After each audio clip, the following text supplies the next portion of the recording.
सिंदूर लगाने का बड़ा ही सुंदर नियम बताया गया। हर सौभाग्यवती नारी को, हर विवाहित महिला को सिंदूर लगाना चाहिए। सिंदूर का बहुत सुंदर महिमा शास्त्रों में भी वर्णन आता है। कहा जाता है कि हर नारी को सिंदूर जो अपने मांग पर वो धारण करती है, सदैव अपने पैसों से खरीद करके ही सिंदूर लगाना चाहिए। अगर आप अपने पति के पैसों से खरीदते हैं, पति आपके लिए सिंदूर खरीद करके लाते हैं, तो ये अति शुभ माना गया। और नारियों को चाहिए कभी भी किसी दूसरे का सिंदूर यूज ना करे। कोई दूसरी नारी अपने मांग में जो सिंदूर भरती है उस डिब्बे से लेकर के सिंदूर ना लगाए। कई बार होता है, आप लोग किसी के शादी में जाते हैं तो एक ही डिब्बे से सब कोई सिंदूर लगाते हैं। दूसरी नारी का सिंदूर अपने मांग में भूल करके भी मत भरिएगा। सदैव अपने पैसों से खरीद करके ही सिंदूर को लगाना चाहिए। ये सिंदूर लगाने का नियम है। और जब आप सिंदूर लगाते हैं तो उठते ही तुरंत सिंदूर मत लगाइए।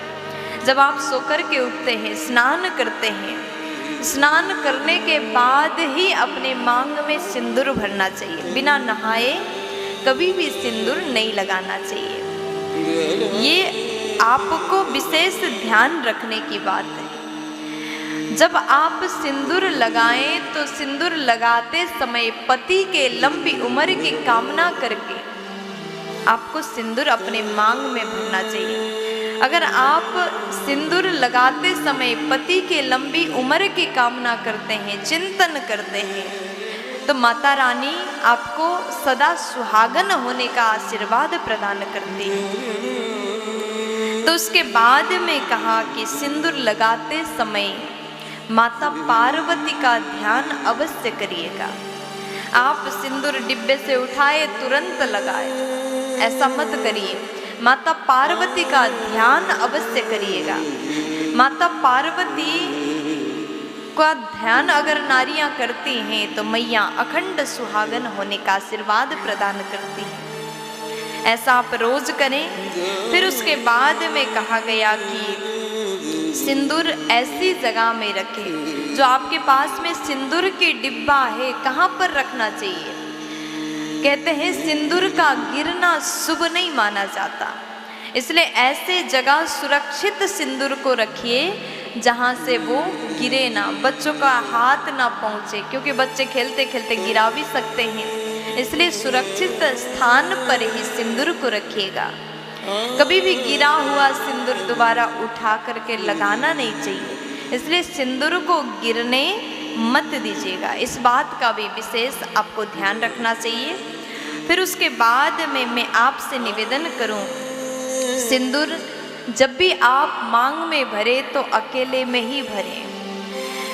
किसी के सामने बैठ करके सिंदूर ना लगाएं। अगर आपके सामने बहुत सारे लोग हैं तो मांग में सिर में पल्लू डाल करके सिंदूर लगाइएगा, ऐसा बताया गया। फिर उसके बाद में कई बार आपने देखा होगा नारियां सिंदूर लगाती हैं तो अगर टेढ़ा मांग निकालती हैं तो टेढ़े साइड में सिंदूर लगाती, ये भी अच्छा नहीं है।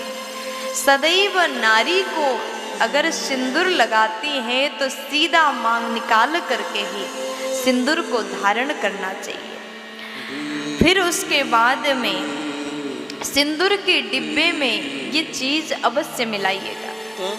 कहा जाता है माता पार्वती को, माता रानी को आप सिंदूर चरणों में चढ़ाएं और मैया को अर्पण किया हुआ सिंदूर आप अपने सिंदूरदानी में, जिस डिब्बे में आप सिंदूर को रखते हैं, वहाँ पर माता रानी का सिंदूर अगर मिलाते हैं और वो सिंदूर को आप रोज धारण करते हैं तो नारियां सदा सौभाग्यवती रहती है। इसलिए ये काम अवश्य करिएगा।